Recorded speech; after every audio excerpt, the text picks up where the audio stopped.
Alors Olivier, vous aviez une question, tu as une question, pardon, je te tutoie, pour Thierry Braillard, le secrétaire d'État au sport, et notamment, tu voulais lui parler de Michel Platini. Oui, alors bonsoir Monsieur le Ministre, Bonsoir. Monsieur Florent, vice-président du Conseil général du Vaucluse. Donc voilà, je voulais vous faire part que j'avais été particulièrement choqué des propos de Monsieur Platini. Je voulais savoir, vous en tant qu'élu, représentant du club, quelle était votre posture face aux propos de Monsieur Michel Platini, qui, comme vous le savez, demandait aux Brésiliens d'arrêter toute revendication pendant le mondial.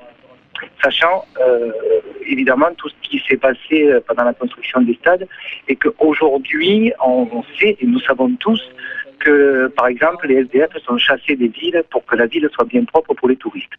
Quelle est votre position à vous et votre posture? Voilà. Ma position, vous l'avez déjà dite dans votre question. Le problème, c'est que j'ai déjà été interrogé sur la phrase de Michel Platini. J'ai essayé de la réinterpréter parce que je connais le président de l'UEFA et je pense que ce qu'il voulait dire, c'est qu'il souhaite que la compétition se passe le mieux possible. On est dans le monde du foot. Le Brésil est le pays du foot et qu'il a envie que ça soit une vraie fête et que cet événement ne soit pas contourné pour des intérêts politiques ou autres. Je pense que c'est ce qu'il a voulu dire. Maintenant, le droit de grève chez nous, par exemple, est constitutionnel et que si on a envie de manifester lors d'une organisation qui aura lieu en France, c'est le droit le plus strict et on n'a pas à l'interdire. Je voulais simplement, je pense, interpréter des propos qui peut être considérés comme maladroits, mais je pense que dans le fond, le président de l'UEFA, c'était ce qu'il voulait dire, souhaiter que la Coupe du Monde soit une vraie fête. Mais ça vous a pas choqué de voir qu'on demande comme ça aux Brésiliens, en gros, d'arrêter de manifester, alors que est-ce que le foot est si important que ça pour déclarer que la grève, par exemple, et les problèmes actuels sociaux doivent passer à l'arrière-plan? Quand vous posez la question comme ça, si je vous réponds que j'ai pas été choqué, ça va vous choquer.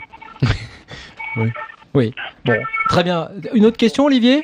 Ouais, j'ai pas trop eu la réponse claire de la part de Monsieur le Ministre, de Monsieur le Secrétaire d'État. Moi, ce que je voudrais savoir, c'est que vous, si vous voulez, quand il y a des questions, représentant de la France, oui, d'accord. moi, en tant qu'élu, je peux vous dire que je suis particulièrement choqué quand je vois les conditions de vie de certaines personnes au Brésil, quand je vois des investissements qui ont été faits, et je suis de très près des manifestations qui sont faites au Brésil où la population demande des écoles. Donc, c'est-à-dire qu'en clair, on va faire une Coupe du Monde où on a investi des milliards qui vont profiter à une minorité de personnes, alors qu'une majorité réclame beaucoup de choses. Et je suis particulièrement choqué. Et je trouve que ces propos de M. Platini sont condamnables au même titre que sa personne. Voilà. Ah, la personne, c'est encore autre chose.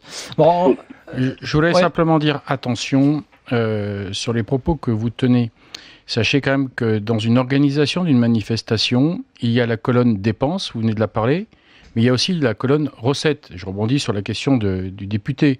Les droits TV, les choses comme ça, font que le pays qui organise ne perd pas des milliards d'euros. Deuxièmement, généralement, il y a ce qu'on appelle l'héritage, c'est-à-dire qu'à la fin d'une compétition, quand il y a des bénéfices, ces bénéfices sont là pour être réinvestis pour des infrastructures de proximité, pour des clubs de proximité, et il y en a au Brésil.